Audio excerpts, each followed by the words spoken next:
မင်္ဂလာပါရှစ်လိုက်အောင်ရေးပိုင်းစာပေကနေကြိုးဆိုပါတယ်ဒီနေ့ကတော့ဒီမှာစဘောစက်ခွက်ပေါ့နော်ဒီ160တော်တော်များများမှာဖြစ်တတ်တာလေးပေါ့နော်ဒီမှာနော်ဟိုတန်ကွင်းကြီးက4ကွင်းပါတယ်ဒီကဘောက2ကွင်းအဲ့ရတော့စုစုပေါင်း6ကွင်းပါပေါ့နော်အဲ့6ကွင်းကိုဘယ်လိုထည့်ရမလဲဆိုတော့ပြမယ်အဲ့ကြတော့ဒီမှာအကြီးဆုံး2ကွင်းပေါ့နော်အကြီးဆုံး2ကွင်းနေမှာကျန်တဲ့ကွင်းတွေကဒီလောက်ကြီးမကြီးဘူးနော်ဒီ2ကွင်းဒီမှာကွက်ကလေးနဲ့ဒီမှာဘောထိုင်မှုအတွက်ဒီအကွင်းလေးကဒီကွင်းလေးကဒီမှာတက်လို့ရှိရင်လည်းမျက်နှာပြင်အညီလေးကအောက်ကဒီမှာဘောလိုမျိုးဒီမညီတဲ့ဟာလေးရပါတော့မျက်နှာပြင်အောက်ကအညီကအောက်ကဒီမလေးထည့်မယ်နော်အညီကအောက်ကဒါလေးကတော့ရိုက်ထည့်ရမှာပေါ့နော်ရိုက်ထည့်တာတော့မပြတော့ဒီသူ့အဟောင်းလေးနဲ့ပဲရိုက်ထည့်လို့ရတယ်မျက်နှာချင်းတိုင်းတည်ပြီးတော့အဲ့ကြတော့ဒီမှာဘောလေးကိုတော့ရိုက်ပြီးတော့လေပေါ့နော်ဒီမှာဒီအောက်မှာဒီစီလုံးဝါချပုံစံမျိုးလေးပေါ့နော်ဒီဝါချလေးကိုတက်ရမယ်ရိုက်ပြီးမှပဲထည့်ပါပေါ့နော်ရိုက်ပြီးမှထည့်တာအကောင်းဆုံးပဲဟိုမရိုက်ခင်မှာထည့်လိုက်တဲ့ခါကျရင်ညက်သွားတာပဲဖြစ်တတ်တယ်ပေါ့နော်အားကြောင့်မလို့ဘူးလို့ရှိရင်ထည့်ပြီးသွားပြီဆိုရင်ရိုက်တာလေးရတော့ဒီမဲ့မျက်နှာပြင်ဒီမျက်နှာချင်းတိုင်းလေးရိုက်တာပေါ့နော်မညီတာချင်းလေးပေါ့အညီလေးကိုပေါ်မှာထားပြီးဒီလိုလေးရိုက်တာပါအဲ့လိုလေးရိုက်လို့ရတယ်ဒါရိုက်လို့ရှိရင်ဒီအခြေထိကအောင်ရိုက်ပေါ့နော်နည်းနည်းလေးမိုးရှုပ်နေလို့ပေါ့နော်ဒါဆိုရင်အဆင်ပြေသွားပြီပေါ့နော်ကွင်းကြီးပေါ့နော်ကွင်းကြီးရကြတော့ဒီလိုလေးရရမှာပေါ့နော်ဒီလို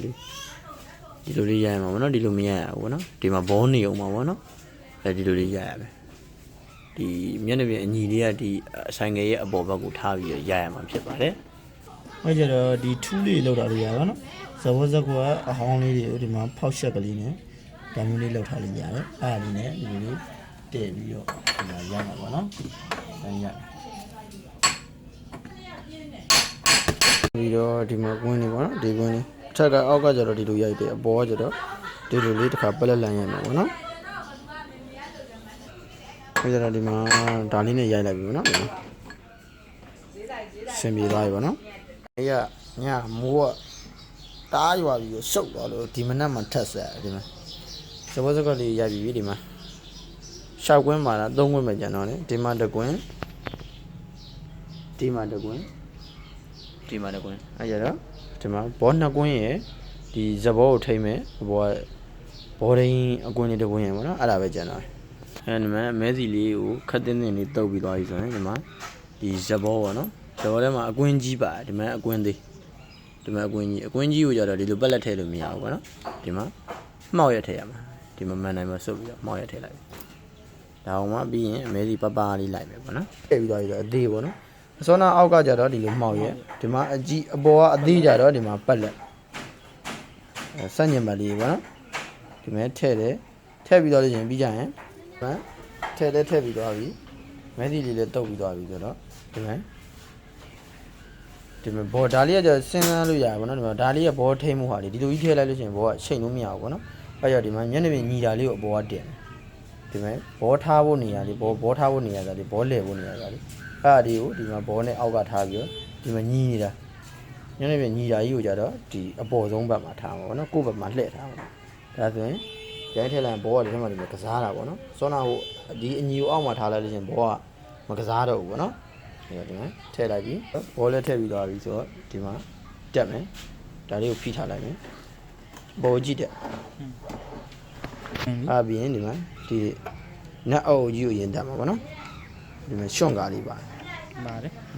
အဲ့တော့ဒီမှာဇက်ကိုမရှိအောင်ဒီမှာကြက်လိုက်ပြီးလို့ရှိရင်ဒီနက်ကြက်ရမှာပေါ့နော်ဒီနက်ကလေးကိုကြက်ဒီလိုစမ်းကြည့်လိုက်လို့ရှိရင်လည်းမရှိဘူးပေါ့နော်ငြိမ်နေရမယ်ဒီမှာဇက်ကလေးကပေါ့လေးကြက်မှာပေါ့နော်ဒီလောက်လေးဆိုအဆင်ပြေတယ်ဟိုအရင်တော့ကျတော့အတရားလေးကဒီမှာကြောက်လိုက်ပါရင်လည်းရိုက်ဖြိုးသွားတာပေါ့နော်အခုကျတော့ဒီမှာအခုကျတော့ဒီဘက်ခစ်ကိုရောက်လာတဲ့ခါကျတော့ဒီမှာဒီအထိန်းလေးပေါ့နော်ဒါလေးဆိုလည်းဝယ်လို့ရတယ်ဒါဆိုလူလည်းတက်တာလည်းဆိုင်ကလည်းမနာတော့ဘူးပေါ့နော်ညဟိုဘက်ကိုရွှေ့ထုတ်ဒါဆိုရင်လည်းဂွားတွေနဲ့မလူတော့ဘူးပေါ့နော်ကြိုက်ချက်ဒီမှာဒါဆိုရင်ဇက်လောက်တာပြီးသွားပြီပေါ့နော်